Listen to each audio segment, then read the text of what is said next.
নমস্কার বন্ধুগণ, আমি শ্রী অরবিন্দ। আজকের আপনাদের জানাবো 2026 সাল মিথুন রাশি বা লগ্নের জাতক জাতিকাদের কেমন যাবে। এই প্রথমে বলতে গিয়ে মিথুন রাশি সম্বন্ধে দু চার কথা বলে নিই।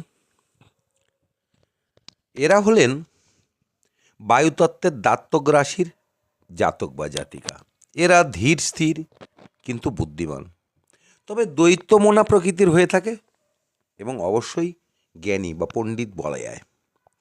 ততটা লম্বাটে না হলেও কিছুটা লম্বা দেখায়, দেহের মধ্যে একটা হালকা ভাব থাকে, কথাবার্তা হাত পা নাড়ার মধ্যে একটা সাবলীল ভঙ্গি থাকে এদের। এদের পরিচয়। এরা একটু অন্যদের থেকে আলাদা প্রকৃতির হয়ে থাকে। যাই হোক, এই খুব কম সময়ের মধ্যে এটুকু জানালাম। এবার এই রাশির কথা বলতে গিয়ে প্রথমেই বৎসরের শুরুতে কোন গ্রহ কী অবস্থায় আছে সেটা একবার জানানো প্রয়োজন। তাই বলছি, মিথুন রাশির সপ্তমে আত্মাকারক গ্রহ, সেই সঙ্গে থাকছে মঙ্গল, শুক্র, আর বৃহস্পতি থাকছে রাশিতে বক্রী অবস্থায়। মার্চ মাসের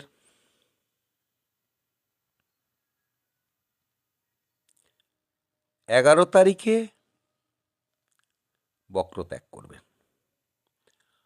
আর জুনের 2 তারিখে উনি কর্কটে প্রবেশ করবেন, আর 31শে অক্টোবর সিংহে যাবেন এবং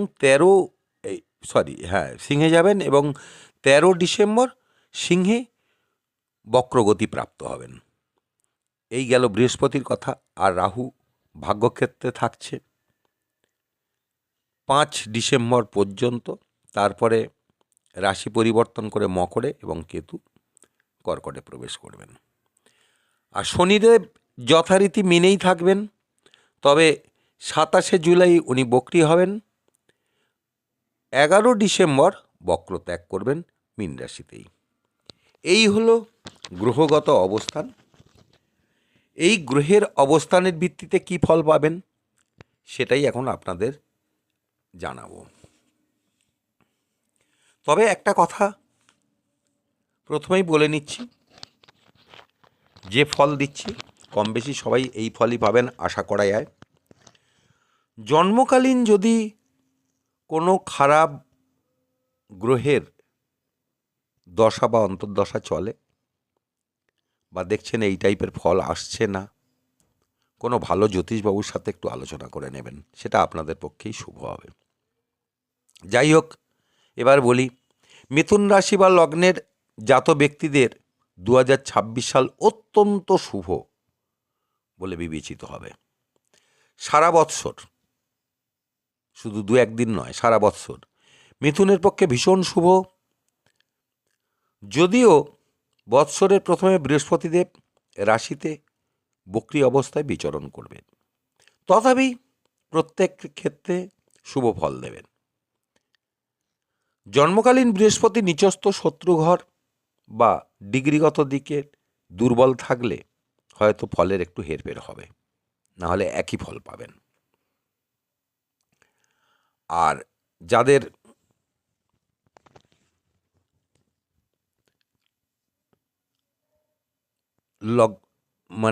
জন্মগত উচ্চস্থ থাকবে বা ভালো ডিগ্রিতে থাকবে, তারা একটু কম ফল পাবেন ওই পিরিয়ডে। আয়পতি সপ্তম থেকে শুরু করবে বৎসর, সেই সঙ্গে আত্মাকারক গ্রহ, ফলে আয় উপার্জন, সংসার, কর্ম সর্বক্ষেত্রে শুভ ফল নির্দেশ করছে বছরের শুরুতে। আরও একটা কারণও থাকছে, ভাগ্যবতী 27শে জুলাই পর্যন্ত কর্মযোগে থাকবেন নিজস্ব ক্ষমতায় বা ফুল পাওয়ারে, তারপর বক্রগতি প্রাপ্ত হবেন। যাদের পৈতৃক সম্পত্তি নিয়ে সমস্যা চলছিল, সেগুলো মীমাংসা হবে। নতুন জমি বা যারা বাড়ি তৈরি করতে চাইছেন তাদের সময় এবছর অত্যন্ত শুভ। স্বাস্থ্য স্বাভাবিক এবং আনন্দে কাটার বৎসর এটা। কোনো সমস্যা থাকবে না। এই বৎসর কূটনৈতিক চালে বা বিবেচনা করে চললে অনেক কিছু ম্যানেজ করতে পারবেন। অনেককে কাত করে দেওয়ার মতো ক্ষমতা রাখবেন এবছর। শরীর নিয়ে অল্প বিস্তর সমস্যা থাকবে, বিশেষ করে গলা ও পেটের সমস্যা। পায়ে ব্যথা বা হাঁটুতে চোট হওয়ার সম্ভাবনা থাকছে। আর বড়সড় তেমন কোনো সমস্যা না থাকলেও, মানে থাকবে না ধরে নেওয়া যায়, না থাকলেও মার্চ মাসে চাপ বাড়বে, বাড়ি নিয়ে সমস্যা একটু থাকবে মার্চ মাসটা। মে মাসে পেট নিয়ে সমস্যা একটু পড়বেন। অক্টোবর নভেম্বর বুঝে চলার মাস, নাহলে মানসিক কষ্ট পাবেন। এই হচ্ছে কষ্টের জায়গাগুলো বললাম। আর জীবনসঙ্গী ভালো থাকলেও পায়ে চোট বা ব্যথায় কষ্ট পাবে। মার্চ মাস থেকে মেজাজের হেরফের ঘটবে। এছাড়াও সব দিক শুভ নির্দেশ করছে। এবছর সন্তানদের আচরণে খুশি হবেন।